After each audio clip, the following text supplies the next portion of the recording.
కాళేశ్వరం బ్యారేజీల కుంగివేతలకు గల కారణాల అధ్యయనం కోసం ఎట్టెకలకు రాష్ట్రానికి కేంద్ర నిపుణుల బృందం వచ్చింది. Central water power research station team Pune నుంచి జయశంకర్ భూపాలపల్లి జిల్లాకు చేరుకుంది.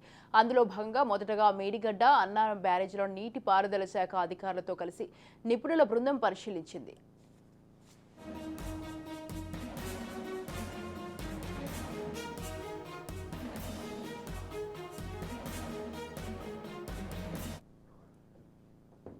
మేడిగడ్డ వద్ద కుంగిన వంతెనను నిపుణుల బృందం తరచుగా చెక్ చేసింది. గత ఏడాది సెప్టెంబర్లో కుంగిన పిల్లర్ల వద్దకు వెళ్లి అక్కడ జరిగిన పనుల తీరును పరిశీలించింది. అలాగే అంతకుముందు డ్యామ్ సేఫ్టీ విషయంలో చేసిన పరీక్షల గురించి నీటిపారుదల శాఖ అధికారులను అడిగి తెలుసుకుంది.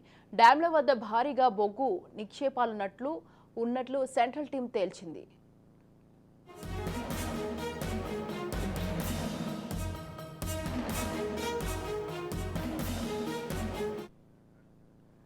అయితే ఆ బొగ్గు నిక్షేపాల వల్ల కూడా రిజర్వాయర్లకు భవిష్యత్తులో ప్రమాదాలు జరగవచ్చని కూడా అంచనా వేస్తోంది. ఇక సుందిల్లా బ్యారేజ్ ను కూడా సందర్శించిన తర్వాత కేంద్ర బృందం తన నివేదికలను అటు సెంట్రల్ గవర్నమెంట్ కు ఇటు రాష్ట్ర ప్రభుత్వానికి పంపనుంది. ఈ నివేదికలు అందిన తర్వాత మరో 2 సంస్థల చేత డ్యాంల భద్రతపై చేయించిన పరిశీలన నివేదికలను కూడా ఎగ్జామినేషన్ చేసి ప్రభుత్వం ఓ అంచనాకు వచ్చే అవకాశాలు కనిపిస్తున్నాయి.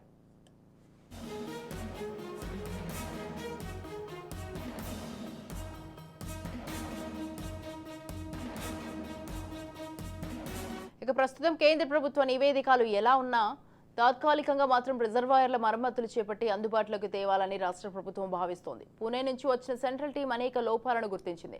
అందువల్ల వాటిని కూడా సీరియస్ గా పరిగణలోకి తీసుకోవాలని ప్రభుత్వం భావిస్తోంది. రైట్, ఈ విషయంపై పూర్తి సమాచారాన్ని మా ప్రతినిధి విక్రాంత్ ఫోన్ లైన్ లో ఉన్నారు. విక్రాంత్,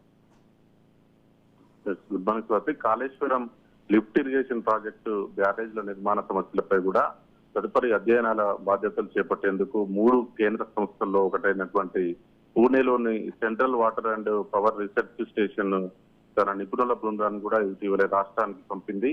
ఆ రాష్ట్ర ప్రభుత్వం అప్పగించిన విధి నిర్వహణలో కూడా అత్యవసర కాల దృష్ట్యా కూడా బృందం మేడిగడ్డకు చేరుకొని విచారణ ప్రారంభించింది. అయితే ప్రాథమిక కసరత్తు నిమిత్తం కూడా అన్నారం బ్యారేజీకి చేరుకునే అవకాశం కనిపిస్తా ఉంది.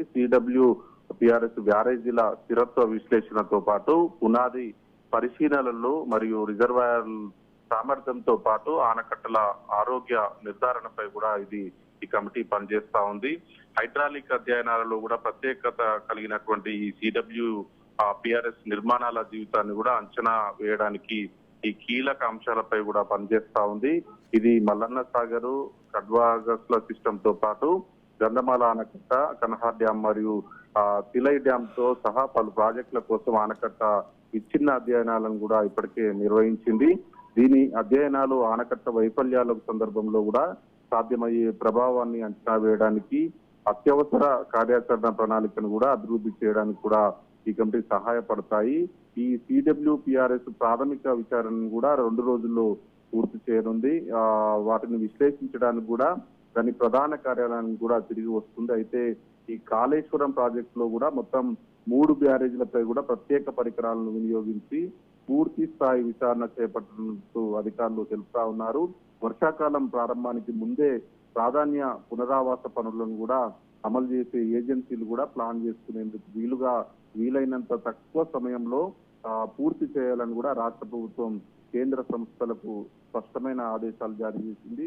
అయితే ఈ 3 బ్యారేజీలపై కూడా తదుపరి పరిశోధనలు చేపట్టాలని కూడా రాష్ట్ర ప్రభుత్వం చేసిన అభ్యర్థనను స్వీకరించిన central mechanical engineering research institute కూడా సానుకూలంగా స్పందించింది. ప్రాజెక్టులోని లోపాలను పరిశోధించడానికి అవసరమైన సాధనాలు, యంత్రాల జాబితాను కూడా ఇప్పటికే అందించింది రాష్ట్రానికి. అయితే రాష్ట్రంలో అందుబాటులో లేనటువంటి కొన్ని సాధనాలను కూడా దేశంలోని ఇతర ప్రాంతాల్లోని కూడా తయారీ యూనిట్ల నుంచి కొనుగోలు చేస్తా ఉన్నారు. మొత్తానికి హైదరాబాద్ కు చెందిన ఈ నేషనల్ జియోఫిజికల్ రీసెర్చ్ ఇన్స్టిట్యూట్ కూడా అధ్యయనాల్లో చేరాలని భావిస్తున్నప్పటికీ దాని డైరెక్టర్లు చెన్నైలో కీలకమైన పనుల్లో నిమగ్నమైన వెంటనే స్పందించలేనట్టు కూడా అధికారులు తెలుపుతా ఉన్నారు.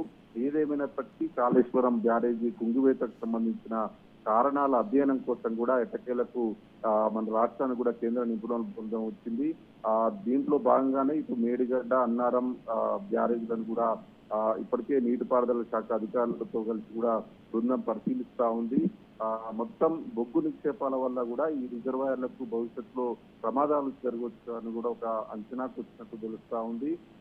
ఈ కేంద్ర బృందం మొత్తం ఈ నివేదికను సెంట్రల్ గవర్నమెంట్ తో పాటు ఈ రాష్ట్ర ప్రభుత్వానికి కూడా నుండి ఈ నివేదికలు అందిన తర్వాత ఇంకో మొత్తం 3 కమిటీలు ఉన్న నేపథ్యంలో కూడా ఇంకో 2 సంస్థల చేత కూడా ఈ భద్రతపై కూడా ఎంక్వైరీ చేయనున్నారు. ఈ 3 సంస్థలు ఎలాంటి రిపోర్ట్ ఇచ్చిన దానిపైన కూడా తర్వాత ఇటు రాష్ట్ర ప్రభుత్వం మాత్రం ఒక అంచనాకు వచ్చి ఏం చేయాలని దానిపై దాన్ని అనుమతులు పునరుద్ధరణ చేయాలా లేకపోతే మొత్తానికి తీసివేయాలనే ఉద్దేశంతో కూడా రాకపోతుంది. దానికి సంబంధించి ఇటు 3 సంస్థల నుంచి పూర్తి నివేదిక ఇచ్చిన తర్వాతే ఒక మాత్రం అవకాశం కనిపిస్తా ఉంది.